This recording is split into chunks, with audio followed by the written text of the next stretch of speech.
నమస్తే TV 999 news కి స్వాగతం. కర్నూలు జిల్లాలో వర్షాలు లేక రైతులు వేసిన పంటలకు తేమ లేక రైతులు వేసిన పంటలు ఎండిపోతున్నాయి. కూటమి ప్రభుత్వాన్ని పంటలు బీమా పథకం అమలు చేయాలని రైతులు కోరుతున్నారు. రైతుకు ధైర్యం ఎక్కువ, కానీ ఇలా నష్టపోతే ఆ రైతు ధైర్యం కోల్పోతాడు. మళ్ళీ ప్రభుత్వం పంటల బీమా పథకం అమలు చేస్తే రైతు ధైర్యంగా వ్యవసాయం చేస్తాడు. లేకపోతే రైతుకు కన్నీళ్లు అన్నంలా తినాల్సి వస్తుంది. ఎందుకంటే వెంటనే కూటమి ప్రభుత్వం పంటలు బీమా పథకం అమలు చేయాలని ఆ రైతు కోరుతున్నాడు. రైతుల పంటల పైన మేఘాలు గర్జించి ఉరుములతో మెరుపులతో కరువు తుఫాను కురిసింది. కరువుతో పనుధాటికి రైతులు వేసిన విత్తనాలు కొట్టుకుపోయాయి. అందుకే అడుగుతున్నారు.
రైతులు పంటలు చూశారు కదా ఫ్రెండ్స్.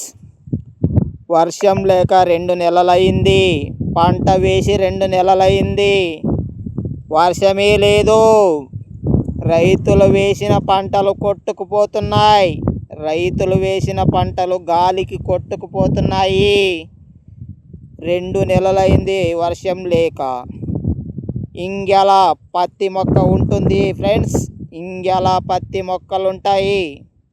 రైతులు వేసిన పంటలు మొత్తం ఎండిపోతున్నాయి, గాలికి కొట్టుకుపోతున్నాయి. వెంటనే పంటల బీమా పథకాన్ని అమలు చేయాలని ప్రభుత్వాన్ని కోరుతున్నాను. ఈ కూటమి ప్రభుత్వాన్ని వెంటనే పంటల బీమా పథకాన్ని అమలు చేయాలని కోరుతున్నాను. అప్పుడే రైతు ధైర్యంగా నిలబడగలడు. మేఘాలు గర్జించి ఉరుములతో మెరుపులతో కరువు తుఫాను కురిసింది. ఆ కరువు తుఫాను దాటికి రైతులు వేసిన పంటలు మొత్తం కొట్టుకుపోయాయి. ఉరుములతో మెరుపులతో కరువు తుఫాను కురిసింది. ఆ కరువు తుఫాను దాటికి రైతుల పంటలు మొత్తం కొట్టుకుపోయాయి. మరొక్కసారి రైతు విత్తనాలు వేయాలంటే కూటమి ప్రభుత్వం వెంటనే పంటల బీమా పథకం అమలు చేయాలని కోరుతున్నాను ఫ్రెండ్స్. చూశారుగా రైతు పరిస్థితి ఎలా ఉందో. ఒక్కసారి ఆలోచించండి.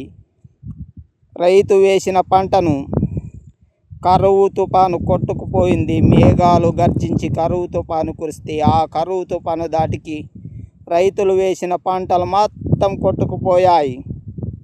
ఒక్కసారి ఆలోచించండి ఫ్రెండ్స్.